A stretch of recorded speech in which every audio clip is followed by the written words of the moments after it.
In the summer of 1665, a man in a dark leather coat walked into the city of London with a cane in one hand and a book of remedies in the other, knowing that half the official people he would see were already dead.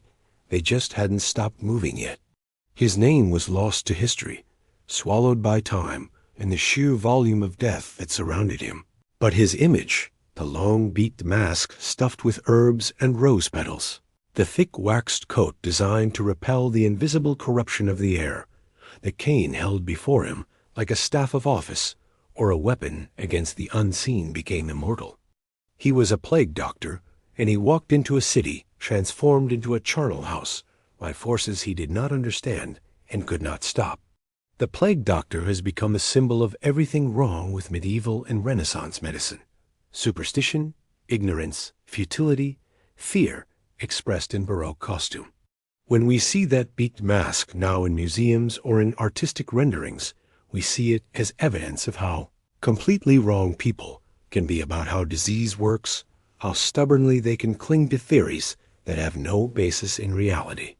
We use the plague doctor as a shorthand for medical failure, for the persistence of false belief in the face of mounting evidence. The costume looks so absurd to our modern eyes that it seems impossible anyone ever believed it would work. And yet they did.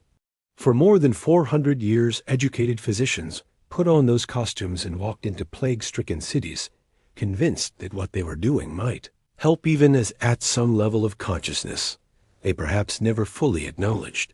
They suspected it would not. The story of the plague doctor is not simply a story of foolishness or superstition, though foolishness and superstition certainly played a role. It is a story about the limits of human knowledge, about what people do when faced with catastrophe, about the gap between what we think we know and what is actually true. It is a story about educated men doing serious intellectual work within frameworks that were almost entirely wrong, yet arriving at some conclusions that were surprisingly prescient. It is a story about sacrifice, because many plague doctors died in their service, walking into situations where they knew, at some level, that death was probable. It is a story about the foundation of modern medicine and public health, because practices developed by plague doctors, even though they were based on false theories, accidentally worked well enough that they became embedded in our approach to disease. Most of all, it is a story about human beings choosing to act, to try, to do something in the face of forces that seem to defy all understanding and all resistance. The path that the plague doctors walked is a path that can be traced across centuries and continents, from the first terrible outbreaks of the Black Death in the 14th century through the periodic recurrences that devastated cities repeatedly for the next 500 years into the early modern period, when the disease became less apocalyptic but no less persistent, and finally into the 19th century, when the emergence of germ theory and modern microscopy began to reveal the actual nature of plague and render the old methods obsolete. This is the Reaper's Road, the path carved through history by those who chose to follow death and try to stop it, even with inadequate tools and false theories. Before we continue with the full chronicle of this history, before we walk down that road and see what we find there is something important to understand about the world that produced the plague doctor. Before we continue, if you'd like to join me for more stories like this, feel free to subscribe. I share a new one every day. And if you don't mind, leave a comment and tell me where you're listening from and what time it is for you right now. I love seeing how far these stories travel. The world of medieval and Renaissance Europe, where the plague doctor emerged as a professional figure, was a world where the nature of disease was genuinely mysterious. The germ theory of disease, which seems almost obviously true to us now, would not be firmly established until the work of Louis Pasteur and Robert Koch in the latter part of the 19th century. The microscope, which could have revealed the existence of bacteria and viruses, did not exist until the early 17th century, and even then it was crude, limited in magnification, unreliable in its results. The scientific method as we would come to understand it, was still being developed. Francis Bacon had published his ideas about empirical observation only in the early 1600s. Isaac Newton would not publish his Principia Mathematica until 1687. The world was still operating largely on principles inherited from ancient authorities, Hippocrates, Galen, Aristotle, whose observations had been keen, but whose understanding of the underlying mechanisms of nature was fundamentally limited by the tools available to them. In this context, the theory of humors was not a product of ignorance or superstition, but of serious, systematic thinking about the body and disease. The four humors, blood, phlegm, yellow bile, and black bile, were understood to correspond to the four elements: air, water, fire, and earth. They were understood to have qualities. Blood was hot and moist. Phlegm was cold and moist. Yellow bile was hot and dry. Black bile was cold and dry. Health, according to this system, depended on the proper balance of these humors. Disease arose from imbalance, too much of one humor, not enough of another. Treatments, therefore, logically consisted of restoring balance. If you had too much blood, you bled the patient. If you had excessive phlegm, you administered laxatives. If you had an imbalance that required heating, you applied heat or gave heating medicines. If you needed cooling, you applied cold. This system had the virtue of internal logical consistency. Within its own framework, it made sense. Moreover, it was supported by observable phenomena.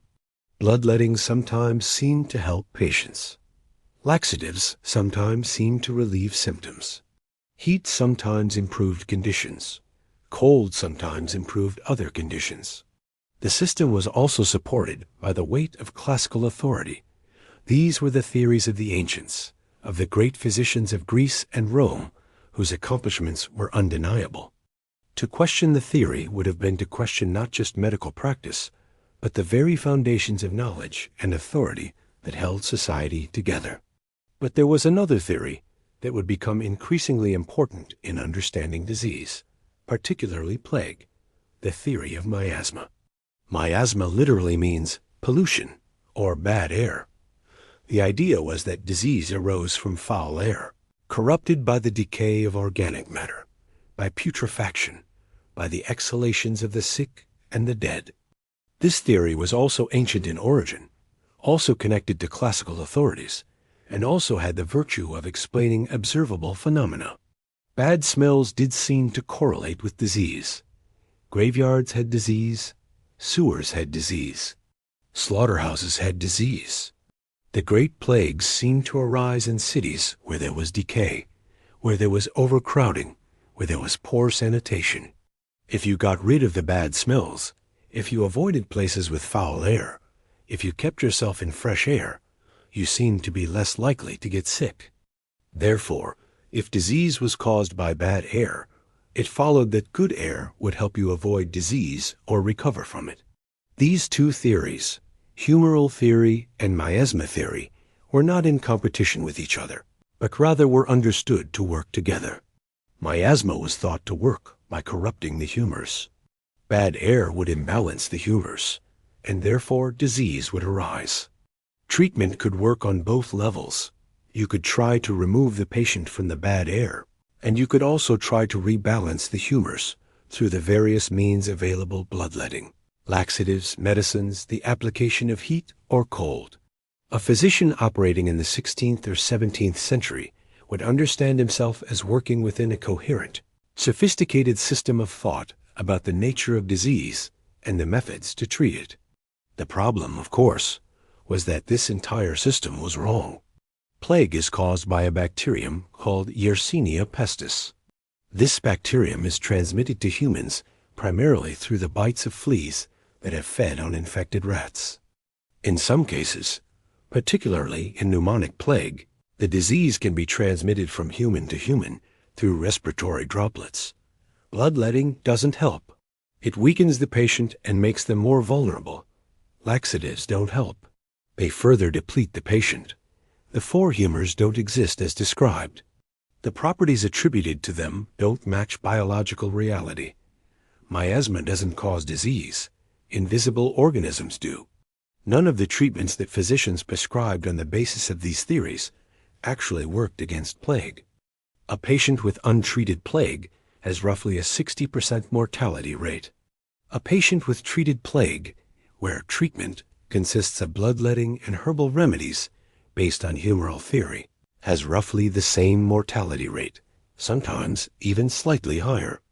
The treatments accomplished nothing except to weaken the patient further and perhaps hasten death.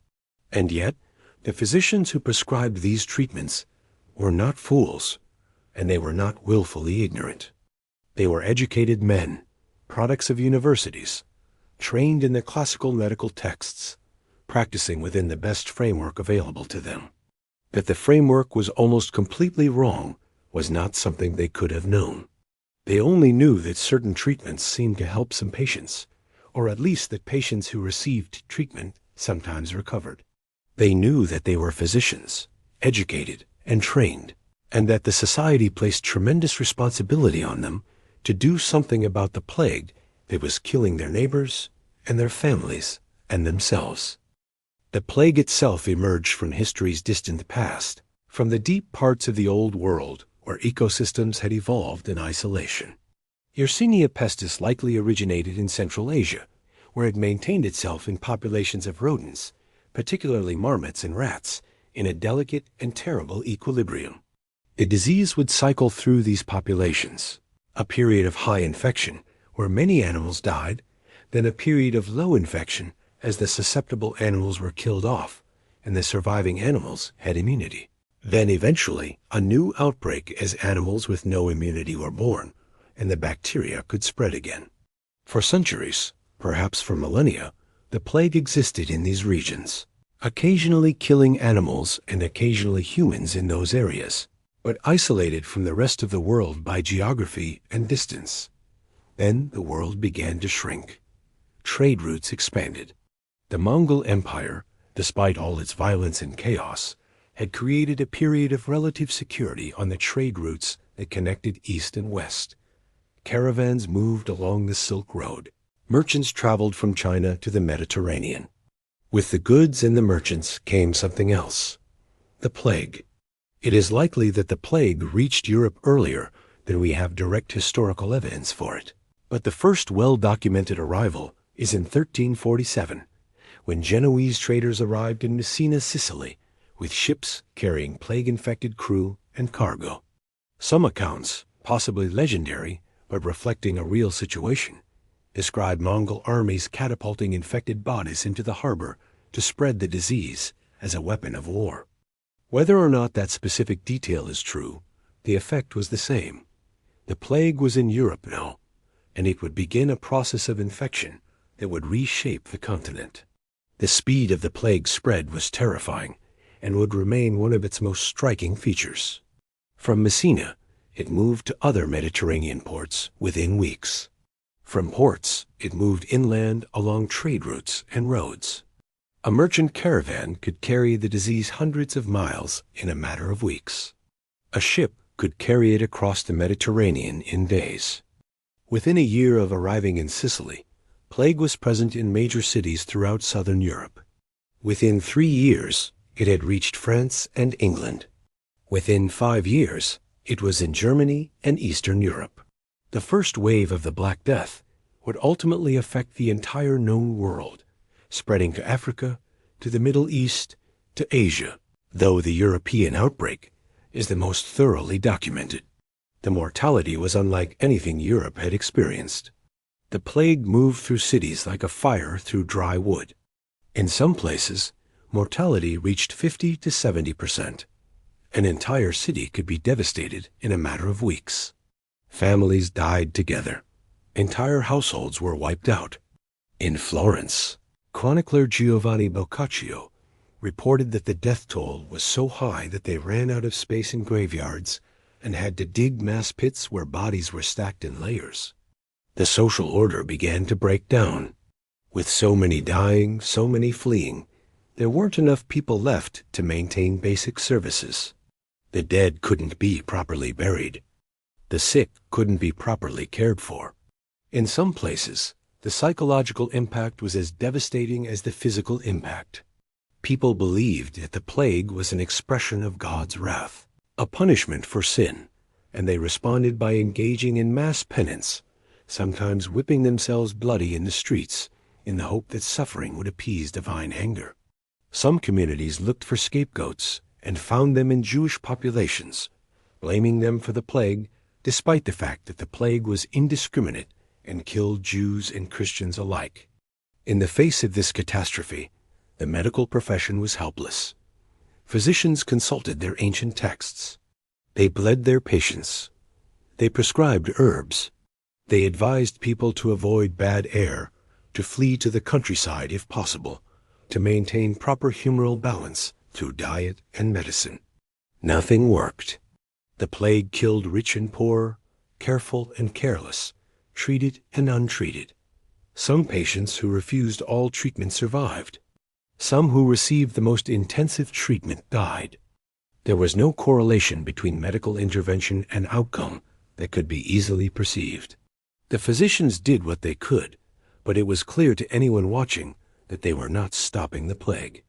This would have been a crisis for any profession, but for medicine it was particularly acute. Part of the physician's social role was to be the expert on disease, the trained professional who understood what others did not. When the physician's expertise proved useless in the face of plague, the entire foundation of the profession was called into question. Some physicians responded by doubling down on the classical texts, arguing that if the plague wasn't responding to the standard treatments, it was because the treatments weren't being applied correctly, or because this was a particularly virulent form of the disease that required intensified versions of the standard approaches. Others began to question whether the classical authorities had been wrong, whether there might be something about plague that their frameworks didn't capture. By the 15th century, as the initial wave of the Black Death had subsided and plague became something that recurred periodically rather than a constant apocalyptic presence, the medical profession and the authorities in various European cities began to develop more systematic approaches to dealing with the disease.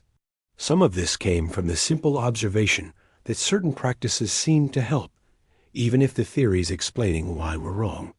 Quarantine developed in Venice and other Mediterranean ports.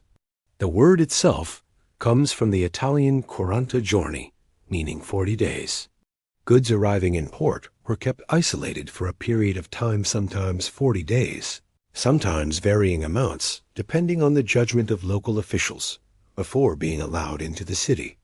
Over time, it became clear that this practice seemed to reduce the incidence of plague following the arrival of merchant ships. Did anyone understand why? Not really. The theory was that whatever miasma or corruption was carried by the goods would dissipate over time, or that any sick people on the ships would reveal themselves during the waiting period. But the practical result was that quarantine worked. Cities that practiced it seemed to have fewer outbreaks than cities that didn't. At the same time, various cities began to employ physicians specifically to deal with plague. These were officials of the municipality, paid salaries to treat plague patients, oversee public health measures, maintain records of the sick and dead. The position was sometimes called plague doctor or physician to the plague, or sometimes given various other titles depending on the city. These were professionals, not charlatans. Many had university education, had studied medical texts, had trained under other physicians. They were responsible for diagnosing plague, for treating patients, for making recommendations about public health measures like quarantine or the removal of the sick to isolated hospitals or pest houses, as they were called. In some cities, there might be only one plague doctor for the entire city. In larger cities, there might be 3, 5, or even more. Venice, the richest and most sophisticated city in Italy, sometimes employed as many as 5 or 6 plague doctors simultaneously during outbreaks. It was in response to this professional need, the need for physicians to protect themselves while working with plague patients, that the iconic costume of the plague doctor developed.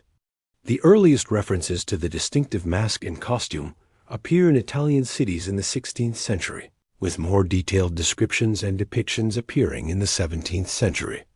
The costume was partly practical, partly psychological, partly symbolic. The long beaked mask, stuffed with herbs, was based on the theory of miasma. The idea was that the herbs would provide protection against corrupted air. Some masks had openings that allowed the physician to smell the herbs while working, ensuring that they were constantly inhaling the protective scents. The exact composition of the materials stuffed into the mask varied, but common ingredients included rose petals, perfumed oils, camphor, mint, lavender, and other aromatic herbs. The theory was that these strong-smelling substances would counteract the corrupted air and protect the physician from its effects.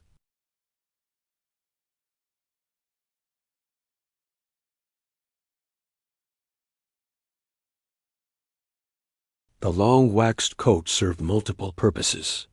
In the theory of miasma, it was meant to repel the bad air, preventing the corrupted miasma from coming into direct contact with the physician's body. More practically, it protected the physician's clothes from contact with plague patients and their bodily fluids, which were extremely dangerous. The wax made the coat relatively impermeable and also made it easy to clean. Some accounts describe plague doctors carrying wands or sticks in each hand to keep their hands and arms away from their body, maintaining physical distance from anything that might be contaminated. The gloves were protective. The cane, besides being a symbol of office and authority, could be used to examine patients without having to approach too closely or touch them directly. What's important to understand is that this costume, however absurd it appears to modern eyes, represented a serious attempt to apply theory to practice in a dangerous situation. The physician putting on this costume was not pretending it would make him invulnerable. He was making a calculated decision about risk management. He knew that plague was somehow communicated through contact with sick people, even if he didn't understand the mechanism. The costume was meant to create barriers between himself and that contact. The herbs were meant to provide protection based on the theory of miasma. The physical distance created by the cane and the sticks was meant to reduce exposure. The whole ensemble was meant to be a rational application of the best available theory to the problem of treating plague patients while maintaining personal safety. And here is something crucial. To some extent, it actually worked. Not for the reasons the plague doctors thought. The herbs didn't protect against miasma, because miasma is and what causes plague, but for other reasons. The distance created by the cane and the sticks meant that the plague doctor was less likely to be bitten by infected fleas, since he was not in close contact with the patient. The attention to cleaning the waxed coat meant that he was less likely to carry contaminated materials from one house to another. The mask, while it didn't protect him from the bacteria in miasma, because miasma doesn't cause plague, did prevent him from directly inhaling respiratory droplets if he had pneumonic plague patients. Some of these elements of the costume accidentally aligned with what would later be understood as disease prevention, even though the reasoning behind them was completely wrong. In the 16th century, physicians began to write more systematically about plague and its treatment. One of the most influential figures was the Italian physician Girolamo Mercurial, who published detailed advice on how a physician should conduct himself when treating plague patients. His recommendations, published in 1577, became widely influential across Europe and shaped how plague doctors practiced for centuries afterward. Mercurial recommended that the physician not enter a plague victim's chamber in the morning, or only briefly, because the air would be most corrupted at that time. If the patient was lying in a warm room with closed windows, the air would be especially bad and should be avoided. The physician should instead try to examine patients outside or in rooms with open windows. If that wasn't possible, he should limit the time spent in the patient's presence. Mercurial also recommended that the physician not see too many plague patients in succession without a break. He should take time between patients, eat something, preferably fruit, to restore his humoral balance, drink some wine with herbs to strengthen himself. The physician should pay careful attention to the patient's pulse, color, tongue, urine, and other signs. He should avoid breathing too deeply the corrupted air, and should keep his attention on the signs and symptoms he could observe at a distance. His treatments should be based on careful assessment of the patient's constitution. A strong patient could tolerate more aggressive treatment like bloodletting, while a weak patient should receive gentler treatments. These recommendations, while based on a completely incorrect understanding of disease transmission, actually contain some practical wisdom. The advice not to spend too long in the patient's room would indeed reduce the physician's exposure.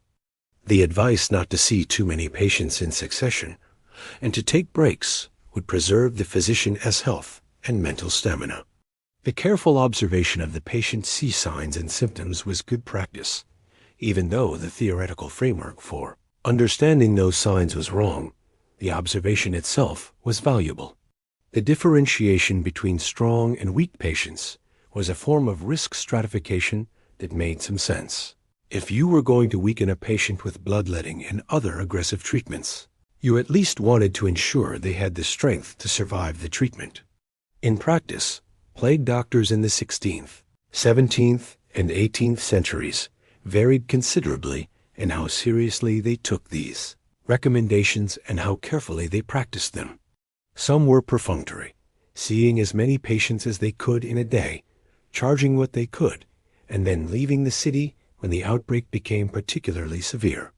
Some were quite dedicated, spending considerable time with each patient, keeping careful notes, trying different approaches to see what worked better. Some became quite sophisticated in their understanding of what helped and what didn't, modifying their approach over time based on observation. The records that survive show a profession that was not monolithic, but rather contained within it a range of commitment, competence, and integrity. One of the most detailed records we have from this period comes from the practice of a plague doctor named Dr. Benjamin Rush in Philadelphia in 1793 during the yellow fever outbreak that struck the city. Yellow fever is not plague, but Rush's approach was similar to what plague doctors would have used, and his case notes give us a vivid sense of what a dedicated plague doctor's practice looked like. Rush saw dozens of patients daily. He recorded his observations carefully. He noted the patient's symptoms, his treatments, and the outcome. He prescribed bloodletting, sometimes copious amounts of it, because he believed that the disease arose from overactive circulation and that removing blood would reduce the excess. He was almost certainly wrong. Bloodletting likely weakened his patients and made them more vulnerable, but his approach was systematic and thoughtful within the framework he was operating within. Rush kept meticulous records, and they show a man trying to solve a problem, trying to figure out what was working and what wasn't, adjusting his approach based on observation. But going back to the earlier plague doctors in the European context, we can see similar patterns. In Amsterdam, in the 17th century, which became one of the great centers of plague doctor practice, and where the position was well established and well paid, there were physicians who kept detailed case notes and seemed to be genuinely trying to learn from their experience. One such physician was Cornelis Bontekoe, a Dutch physician who published a treatise on plague in the 1660s that became quite influential. Bontekoe recommended careful observation of individual patients, adaptation of treatment based on what seemed to be working, and a systematic approach to record keeping. He believed that by carefully observing many patients and noting which treatments seemed to lead to recovery and which seemed to lead to death, it might be possible to identify patterns that could guide future treatment. He was trying to do what would later be called clinical epidemiology, even without the statistical frameworks that would make such work rigorous. The reality of being a plague doctor in the 17th century, particularly during a major outbreak, was grim beyond what most modern people would be able to imagine. During the 1665 outbreak in London, the worst in the 17th century, the death toll was tremendous. The plague started in the spring, intensified through the summer, reached its peak in September, when 15,000 or more people were dying per week in a city of about 500,000, then gradually declined through the fall and winter. For months, the streets of the city were filled with the dying and the dead. Bodies were collected in carts. The famous "Bring Out Your Dead" imagery comes from this outbreak. Mass graves were dug to accommodate the corpses. The normal functions of the city broke down. Many people fled who could afford to. Those who remained either worked to maintain basic services or were themselves sick or dying. The plague doctors who remained in the city during this time were walking into a landscape of horror. They would visit homes where entire families were dead or dying. They would see the swollen nodes of bubonic plague, the buboes in the groin, and armpits, black and oozing. They would see hemorrhaging under the skin, the blackening of the extremities that gave the Black Death its name. They would see the delirium of high fever, the dehydration, the stench. They would see death in massive numbers, death that was essentially indiscriminate, that took the young and old, the rich and poor, the healthy and already ill. Many of them would contract plague themselves. Some would die. Some would survive and continue working. Some would flee to a safe place and return when the outbreak was over. The psychological impact must have been immense. These were educated men, trained in universities, accustomed to some degree of professional status and social standing. Now they were walking through streets filled with death. They were powerless to stop the disease. The treatments they prescribed almost certainly did nothing to help and might well have accelerated death by weakening the patient. They must have known, at some level, that what they were doing was likely futile, and yet they continued to work, to see patients, to prescribe treatments, to maintain the fiction that they were helping. Why? Part of the answer is surely practical. They were being paid. The plague doctors of major cities were compensated by the municipality for their work. Even if the work was dangerous and largely futile, it was employment and it was significant compensation. In London in 1665, a plague doctor might earn more than most tradespeople. In times of plague, there was high demand for medical services and high willingness to pay. So economics played a role in keeping plague doctors at their work. But there was more than economics at play. Many plague doctors seemed to take genuine satisfaction in the work, even though it was dangerous and often unsuccessful. There is evidence in their writings, in the records that survive, that they saw themselves as engaged in an important calling, that they believed they were helping, or at least trying to help in a desperate situation. They saw themselves as members of a profession with a responsibility to serve. The Hippocratic Oath, while not universally required or invoked in the way it is now still represented an ideal, the physician should treat the sick, should put the patient's welfare above his own safety, should persist in the attempt to heal even when success seemed unlikely. Some plague doctors seem to have been motivated by religious faith. They believed that God had called them to serve the sick, that their suffering in the face of plague was a form of service, that God might protect them, or that even if he didn't, their willingness to risk death for others was a form of Christian virtue. Religious motivation was probably stronger in Catholic regions than Protestant regions, and was certainly a significant factor in some physicians' willingness to continue working during plague outbreaks. And some, probably, were simply committed to the work itself, to the intellectual challenge of trying to understand and treat a disease, to the professional identity of being a physician. For such people, the fact that plague seemed to defy their understanding and resist their treatments was itself a reason to continue trying, not to abandon the effort. If they could just understand plague better, if they could find the right treatment, if they could modify their approach in just the right way, then perhaps they could make a difference. This is a profound human impulse, the belief that continued effort might succeed where previous attempts have failed. What we know for certain is that many plague doctors did die. Records from various cities document plague doctors who contracted the disease and died in their work. In Venice, in the 18th century, Careful records were kept of the physicians employed by the city. Multiple plague doctors appear in the death records from plague, sometimes documented specifically as having contracted the disease in their professional capacity. In London, Paris, Amsterdam, and other major cities, there are records of plague doctors who died. Some cities had to employ multiple plague doctors in succession, the first dying of plague and being replaced by another, who would also sometimes die, requiring still another replacement. The famous case of Charles de Lorme in France illustrates the dangers of the profession, though Lorme himself actually survived for many years. Lorme was a French physician who was perhaps the most elaborate and famous plague doctor of the 17th century. He developed an extremely comprehensive costume that included not just the mask and coat, but also special boots and leggings. He was very wealthy and could afford to travel during plague outbreaks, so he managed to avoid actually contracting plague himself, despite multiple exposures.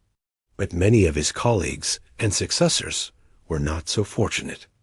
The willingness of plague doctors to continue working despite the danger is sometimes treated by modern commentators as evidence of their stupidity or delusion. They must not have understood how dangerous the work was, or they must have believed their protective costume actually worked.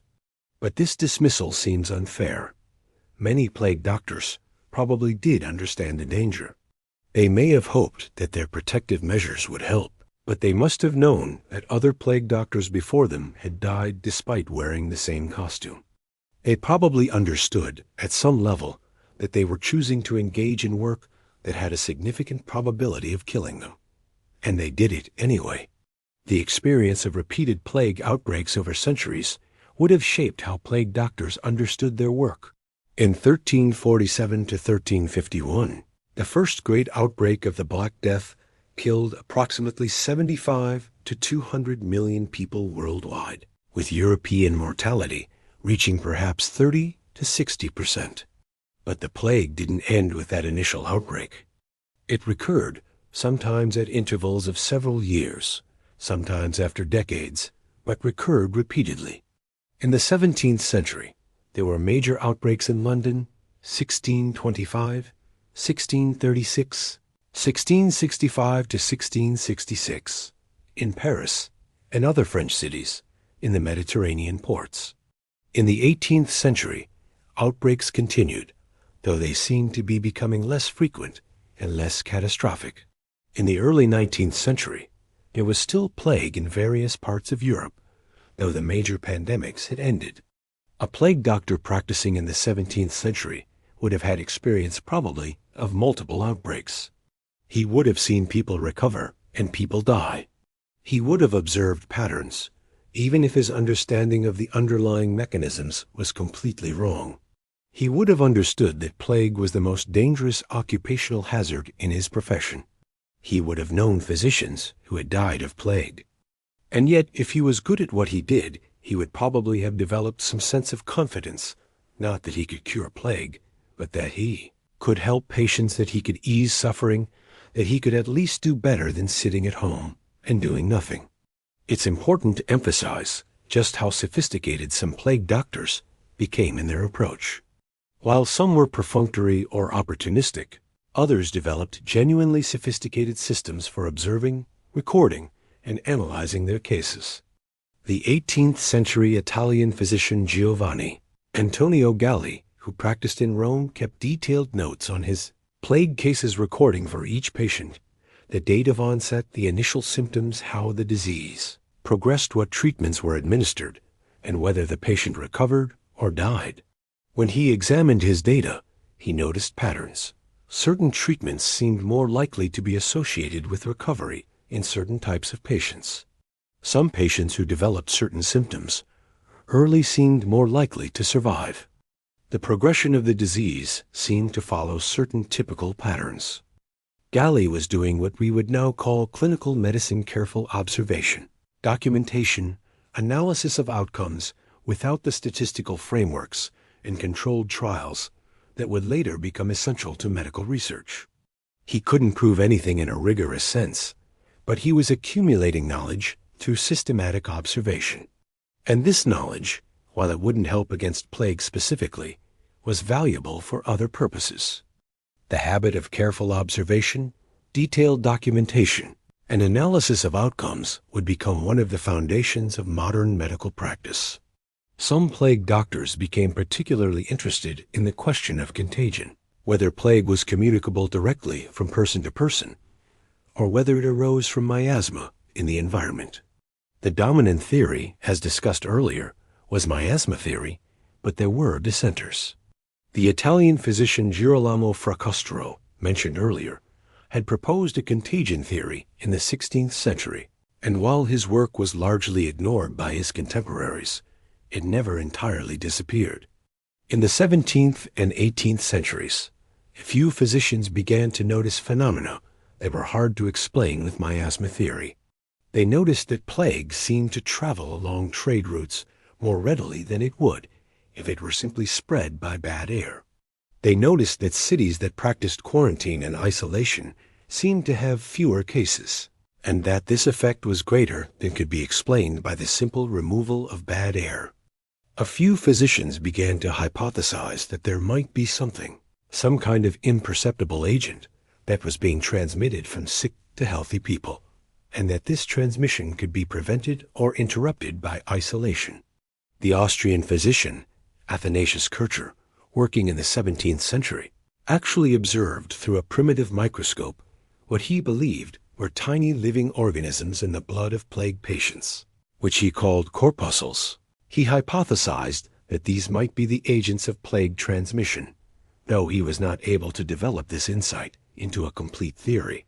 His observations were largely dismissed by his contemporaries and forgotten by his successors. The microscopes of that era were too crude, and the background of theory was too committed to miasma for such observations to gain traction. But the fact that a few physicians were beginning to think about contagion, to question the universal applicability of miasma theory, shows that within the framework of plague doctor practice, there was intellectual development occurring. The profession was not static. Practitioners were observing, questioning, modifying their understanding based on what they saw. They were wrong about most of what they believed, but they were engaged in a genuine process of trying to understand reality better. The question of why plague doctors persisted in their practices, despite such limited success, is worth exploring more deeply. By any objective measure, plague doctors were not solving the problem of plague. Mortality rates in plague-infected cities were not significantly lower with the presence of plague doctors and their treatments than they might have been without. The disease continued to kill people at tremendous rates. From the perspective of pure outcomes, the plague doctor was a failure. But let's consider what the alternative was. If there had been no plague doctors, if the medical profession had simply refused to engage with plague, what would have happened? The answer is, probably not much would have been different in terms of mortality from the disease itself. But something else would have been different. There would have been no attempt, no effort, no representation of the idea that the community cared enough to try to do something about the plague. There would have been nothing but chaos and collapse. The plague doctor, in some ways, was a symbol of the idea that the disease was not simply an act of God that had to be accepted passively. The plague doctor represented the belief that something could be done, that knowledge and effort and professional expertise could make a difference. Whether or not this belief was justified given the actual effectiveness of the treatments, the belief itself was important. It gave people hope. It gave structure to the chaos. It represented the community's commitment to care for the sick even in the face of overwhelming mortality. This is something that might seem strange to modern people, accustomed to living in a time when medicine genuinely does make a difference, when diseases are actually cured or prevented by medical interventions.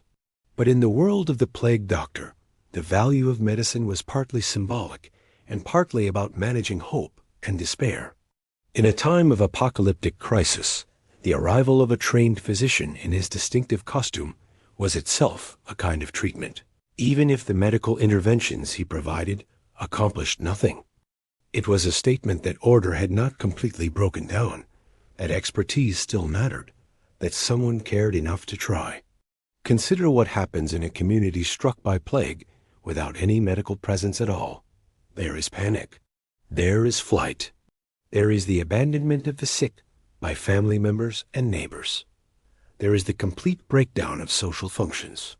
Bodies pile up unburied. The living die from starvation and suicide because all social connection has dissolved. The presence of the plague doctor changed this dynamic. The physician, in his costume, could say to people, "I am trained. I understand what is happening. I have treatments that may help. Follow these protocols, and we can manage this." None of this was actually true. He didn't understand. The treatments didn't help, but the statement itself had value. It prevented complete social collapse. It gave people something to do, a protocol to follow, a reason to remain engaged with their community, rather than simply fleeing.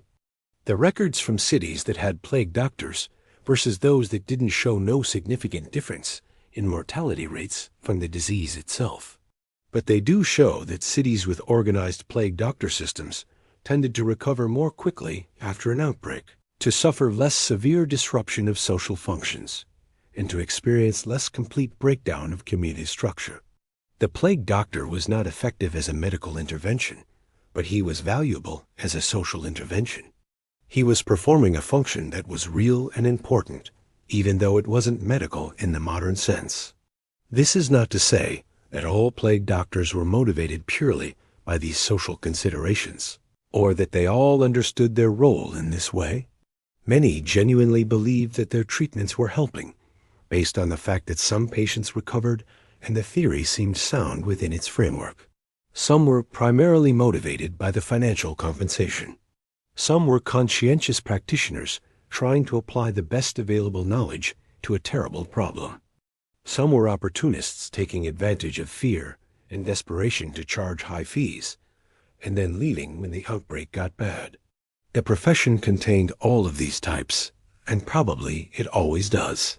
But taking the profession as a whole, over the centuries and across the cities where it was practiced, the plague doctors were performing functions that turned out to be genuinely valuable.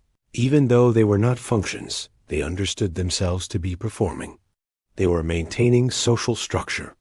They were preventing complete collapse of community function. They were developing and refining practices of isolation and quarantine that actually worked to limit disease transmission, even though the theory behind them was wrong. They were accumulating observations and records that, while filtered through an incorrect theoretical framework, contained valuable information about the disease and about how to manage patients during epidemics. The development of quarantine procedures is a particularly good example of how plague doctor practice, based on wrong theories, led to practices that actually worked. As mentioned earlier, the quarantine of goods coming into port developed in Mediterranean trading cities like Venice because of the observation that goods seemed to carry plague. The miasma theory couldn't explain this well. How could goods carry bad air? But it was observed to happen.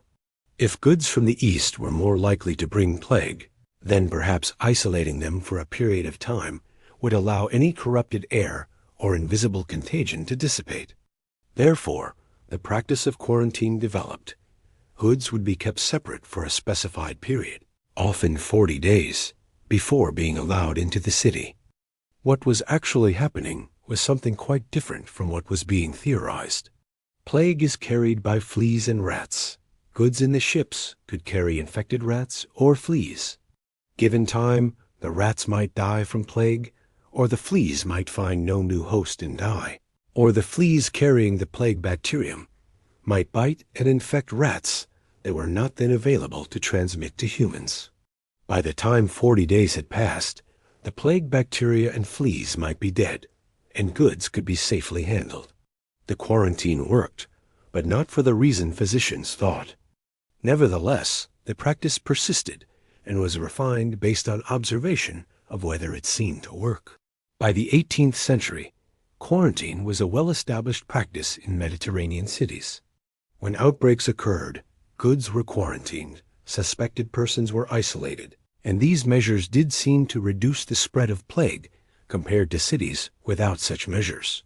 Physicians and public health officials could point to the success of quarantine as evidence that their approach was working, which reinforced their belief in miasma theory and their faith that the protocols they were developing were based on sound reasoning.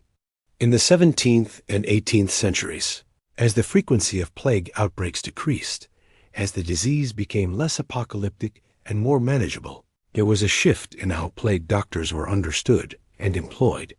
In the early centuries of plague, the plague doctor had been an emergency response, an apocalyptic crisis. By the 18th century, in some cities, the position had become more institutionalized. There were permanent plague hospitals, called lazarets or pest houses, with permanent staff. There were formal procedures for diagnosis, quarantine, and treatment. The position of plague doctor, rather than being a temporary emergency role, became a permanent position in the civic infrastructure, a recognized part of how the city managed health and disease. In Venice, this institutionalization reached perhaps its highest level of development in the 18th century. The Venetian government employed multiple physicians specifically for plague management. There was a hierarchy, the chief physician who was responsible for overseeing the entire system, the physicians to the lazaret who managed the hospital, the physicians to the port who examined incoming goods and passengers, the physicians who conducted home visits among the population. There were nurses and attendants. There was a structure and a system. When a suspected case of plague occurred, there were procedures. Notification to the chief physician, examination by qualified physicians, quarantine of the patient and their family, isolation of their goods, potential quarantine of nearby inhabitants, depending on the judgment of the physicians. This system did work to some extent to limit plague outbreaks. Venice experienced a significant outbreak in 1576, then recurring outbreaks in the 17th century, and then in the 18th century experienced some years with cases of plague, but no major outbreaks. Whether this success was due to the quarantine procedures, or the plague simply becoming less severe over time, or some other factor, is hard to say. But contemporary Venetians believed that their systematic approach was making a difference, and there was probably some truth to this. Systematic isolation and quarantine, even if motivated by wrong theory, does limit disease transmission. One of the most remarkable plague doctors of the 18th century was Bernardino Ramazzini, an Italian physician who practiced in Padua and Modena. Ramazzini was famous not just for his work on plague, but for his pioneering work on occupational health. He understood that people who worked in certain professions were at higher risk for certain diseases, and he wrote a comprehensive work on occupational medicine that became influential. But he also worked on plague, and in his writings about plague, we can see a physician trying to reconcile his careful observations with the theoretical framework available to him. Ramazzini noticed that certain occupations seemed to have higher rates of plague: people who worked in port cities, people involved in trade, people who handled goods that came from plague-affected regions. He theorized that this was because such people were more exposed to corrupted air, which made sense within his theoretical framework. But his careful observation that occupation and location correlated with plague risk was valuable information, even though his explanation for why was wrong. Ramazzini was also particularly concerned with the health of physicians themselves. He noted that many physicians died in their practice of medicine, particularly during plague. He recommended various measures to preserve physician health: careful diet, exercise, attention to mental state. He even recommended that physicians should not work too hard, should rest periodically, should avoid becoming too emotionally attached to their patients, because the psychological strain was damaging to health. Some of his recommendations seem remarkably modern. The need to protect medical professionals' mental health, to prevent burnout, to ensure that physicians themselves receive care. It seems Ramazzini understood that the practice of medicine was emotionally and physically demanding, and that physicians paid a price for their work. As the 18th century progressed into the 19th century, the scientific revolution and the Enlightenment were producing profound changes in how educated people thought about the world. The old theoretical frameworks were coming under increasing scrutiny. The discoveries of the scientific method were beginning to reshape how knowledge was understood and developed. In medicine, new anatomical knowledge was being developed. William Harvey's demonstration of the circulation of blood, published in 1628, was gradually becoming accepted and reshaping medical thinking, though it took longer than we might expect. The theory of humors was being challenged, not abandoned, but increasingly questioned. And yet the plague persisted. There were outbreaks in the early 19th century, in southern France in 1815, in Russia in the 1820s-1830s, in various Mediterranean locations. The disease had not gone away, even though it was less frequent and less catastrophic than in the medieval and early modern periods. The profession of plague doctor persisted as well, even though it was increasingly anachronistic in the context of emerging new medical understanding. In the early 19th century, there was an interesting period where plague doctors and new-style physicians who believed in different theories coexisted in the same cities, sometimes cooperating, sometimes in conflict. This was particularly true in port cities in the Mediterranean and in Russia. A new generation of physicians, trained in the emerging medical schools and influenced by ideas of positivism and empiricism, would sometimes challenge the traditional approaches of plague doctors. These young physicians would argue for new methods based on new understanding of disease. The plague doctors, meanwhile, clung to their traditional theories and practices, sometimes with good reason. The new theories were not uniformly better than the old, and in some cases, the new physicians were advocating approaches that were actually worse than the traditional ones. A case study of this conflict can be found in Paris in the 1830s, when cholera arrived in Europe, and there was intense debate among physicians about how to treat it. Some physicians believed in the miasma theory of cholera and advocated various measures based on that theory. Others began to advocate for different approaches based on newer ideas about disease.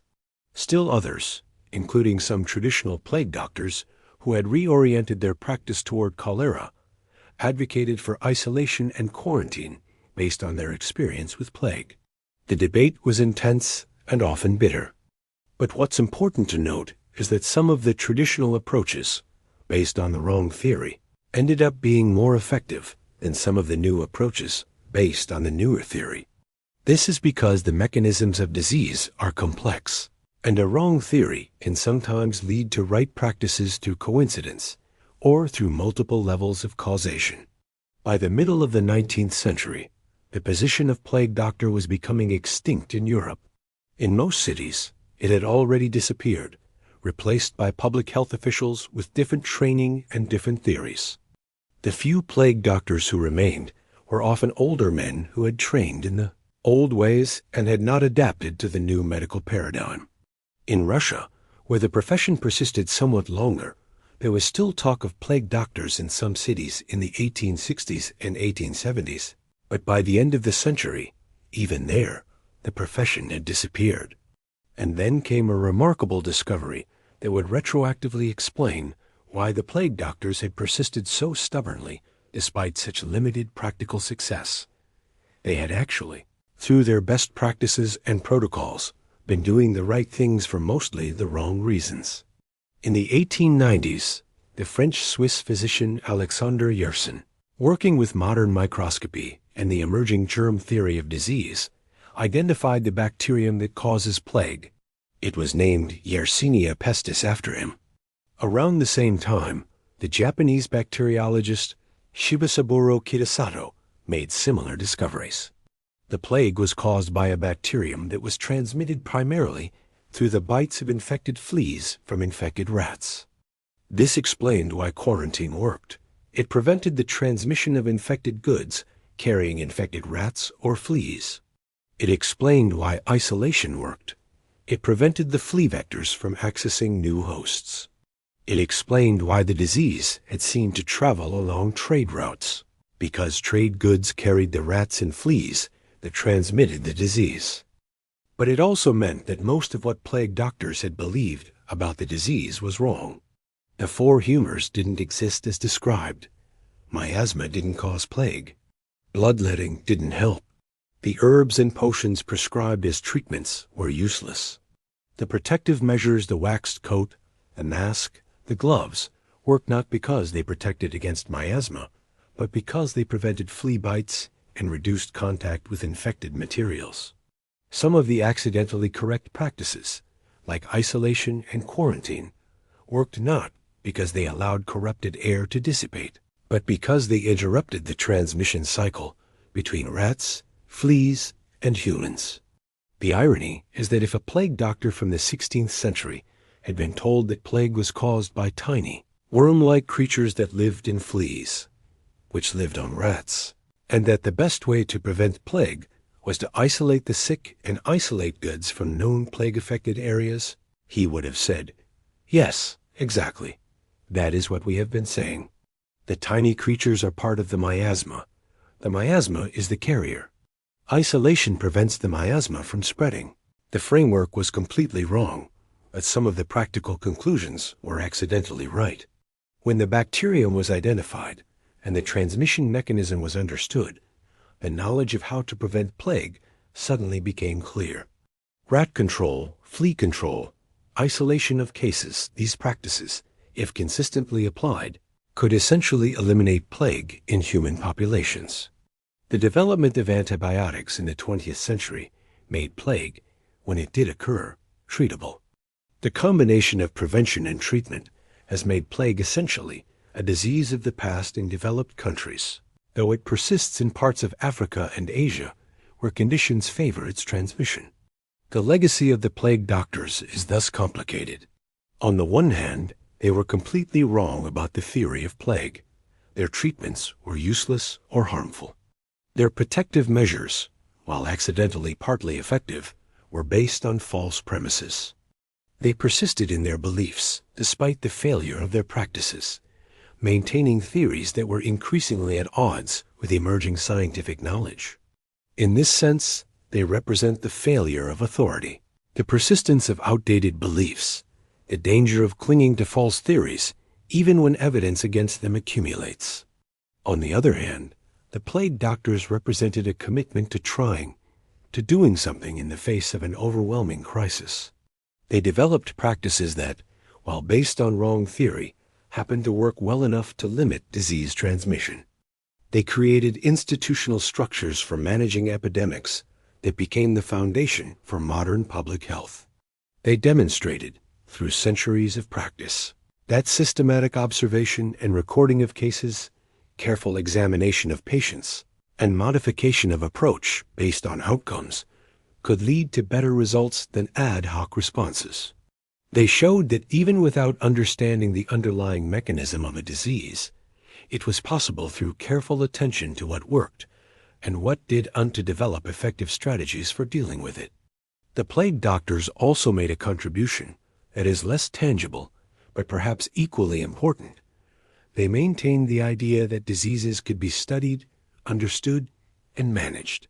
They maintained the medical profession through centuries of plague, preventing it from completely disappearing or from becoming purely a collection of folk remedies and superstition. When the scientific revolution came, when germ theory was developed, when the actual causes of disease began to be understood, there was already in place a medical profession with centuries of experience in careful observation and practice. The transition from plague doctor medicine to modern medicine was not a complete break, but rather an evolution, a refining of practices and a correcting of theories while maintaining the commitment to systematic observation and careful practice. In the 17th and 18th centuries, as plague became less frequent, but didn't disappear, the plague doctors had to face an interesting question. If the treatments didn't work, if mortality from plague was not significantly different, whether treated or untreated, what was the value of their profession? Some responded by becoming more sophisticated in their observation and analysis, by collecting more data, by trying to understand what factors correlated with recovery and what factors made outcomes worse. Some responded by writing philosophical and theoretical works, trying to reconcile their theory with the observed facts. Some responded by simply continuing to practice as before, assuming that their treatments must be helping because they were following proper medical theory. A few responded with genuine intellectual innovation. In the 18th century, there were physicians who began to notice that plague seemed to spread in patterns that didn't quite fit miasma theory. One such physician was Pierre Louis, a French physician who pioneered the use of statistics in medicine. He carefully collected data on patients treated for various diseases, including plague in some cases, and analyzed the outcomes. He began to question whether treatments that were universally prescribed were actually helping patients. He introduced the idea of comparing outcomes between treated and untreated patients to see if there was actually a benefit from the treatment. This approach was revolutionary, and it led him to question many standard medical practices. It is a remarkable fact that this kind of thinking, the idea of carefully comparing outcomes between treatment groups, was not standard in medicine until well into the 19th century. For centuries, physicians could prescribe treatments based on theory, and as long as some patients recovered, they could claim success. The idea of asking whether those patients would have recovered anyway, whether the recovery rate was different from what you would get without treatment, was not part of standard medical thinking. Pierre Louis and a few other physicians in the 18th and 19th centuries began to introduce this kind of statistical thinking into medicine, and it would eventually transform the profession. For plague doctors specifically, such thinking would have been devastating, because it would have meant facing directly the fact that their treatments accomplished nothing. Some plague doctors, reading or hearing about such work, probably felt threatened. Others probably found it liberating, an excuse to rethink their practice based on observation rather than on received theory. But by the time such thinking became widespread, the plague was receding anyway, and the profession of plague doctor was becoming obsolete. By 1900, there was probably not a single person in Europe still practicing primarily as a plague doctor. The profession had completely disappeared. In Russia, where it had persisted somewhat longer, even there, it was gone by the end of the 19th century. What remained were public health officials, epidemiologists, and ordinary physicians who sometimes had to deal with cases of plague in certain regions. But the specific profession of the plague doctor, with its distinctive costume and its specialized knowledge, had vanished from history. Yet the plague itself had not vanished. Cases continued to occur. In the 20th century, plague would be identified in various parts of the world. In the American West, plague persists to this day in wild rodent populations, and occasional human cases still occur. The disease is much less frequent and much less deadly than in historical times, but it is not extinct. If someone contracted plague today, the treatments available, antibiotics, supportive care, modern medical technology, would give them a much better chance of survival than any patient in the era of the plague doctor had. But if you compare the treatments, the antibiotics that kill the bacteria, the modern supportive care that maintains the patient as vital functions, to the bloodletting and herbal remedies of the plague doctor, you can see how far medicine has come in understanding disease and developing effective treatments. What is remarkable is that the transition from plague doctor medicine to modern medicine did not happen as quickly as we might expect, given the emergence of germ theory. The bacterium causing plague was identified in the 1890s, but plague doctors had already largely disappeared by then. The reason is that the profession had already become obsolete for other reasons. As plague became less frequent, there was less need for specialists in plague. As medical education modernized and new theories emerged, students were trained in these new approaches rather than in the traditional plague doctor methods. As public health took on a larger role in disease management, the medical profession's role shifted. The plague doctor was the victim of obsolescence, not of dramatic refutation. But in retrospect, what's striking is how much sense the plague doctors were making, given their framework. If you truly believed that disease arose from imbalanced humors and corrupted air, then bloodletting and the inhalation of herbs and isolation from bad air made sense. If you believed that the physician's role was to try to restore humoral balance and protect the patient from miasma, then the protocols made sense. The framework was wrong, but the logic was internally consistent. What this tells us is something important about the history of science and medicine, that intelligent people working within a false framework can appear to be foolish or superstitious, but in fact, they are engaging in reasonable thinking given the available evidence. The plague doctors were not stupid. They were educated physicians applying theory consistently to practice. The problem was that the theory was wrong, and they had no way of knowing it was wrong because the tools to test it didn't exist yet. This is a humbling lesson for us in the modern era. We believe that we understand disease better than the plague doctors did, and of course we do. Our understanding is based on actual knowledge of bacteria and viruses and how they spread. But there are probably aspects of disease that we are equally wrong about. Aspects of medical practice that are based on frameworks that are incomplete or incorrect. Perhaps in 200 years, people will look back at 21st century medicine with the same mixture of admiration and bewilderment that we feel looking at plague doctors. They will see that we had some things right, but missed other things completely. They will see treatments that we thought were helping, but that actually weren't. Theories that we believed, but that were wrong. Practices that happened to work, but for the wrong reasons. The path of the plague doctor is thus not just a historical curiosity, but a sort of mirror in which to see our own medical practice and our own limitations.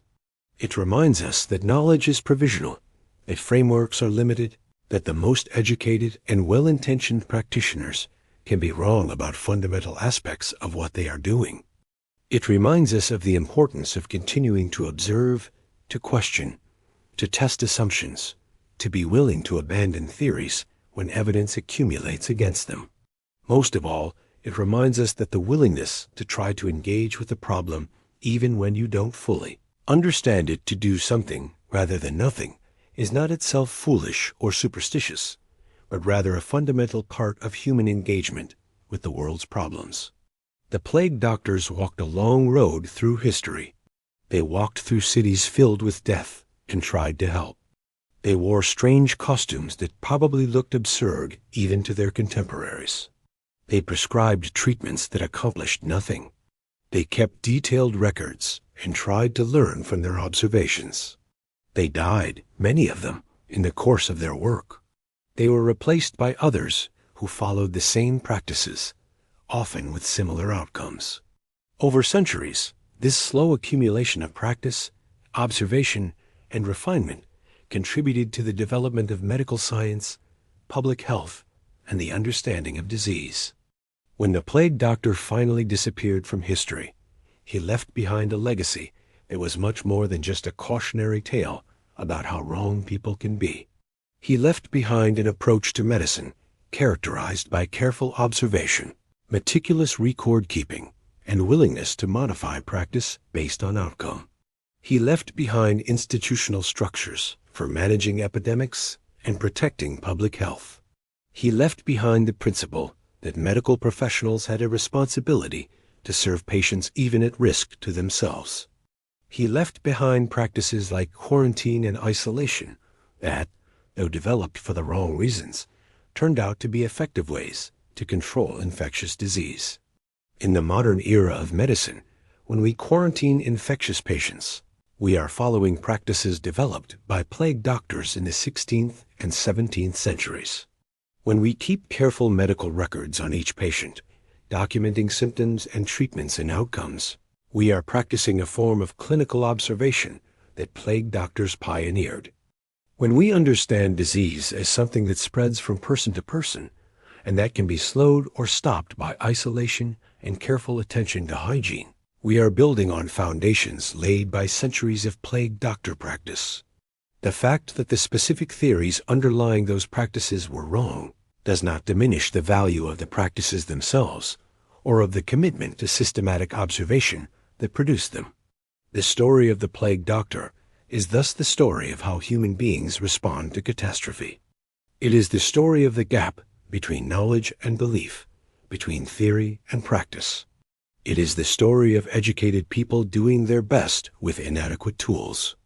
It is the story of failure transformed into learning, of wrong theories that happen to lead to some right practices. It is the story of people who kept trying even when trying seemed futile, and who maintained institutions and practices that would eventually, through generations of refinement and the emergence of new knowledge, contribute to the control and eventual near elimination of one of history's greatest killers.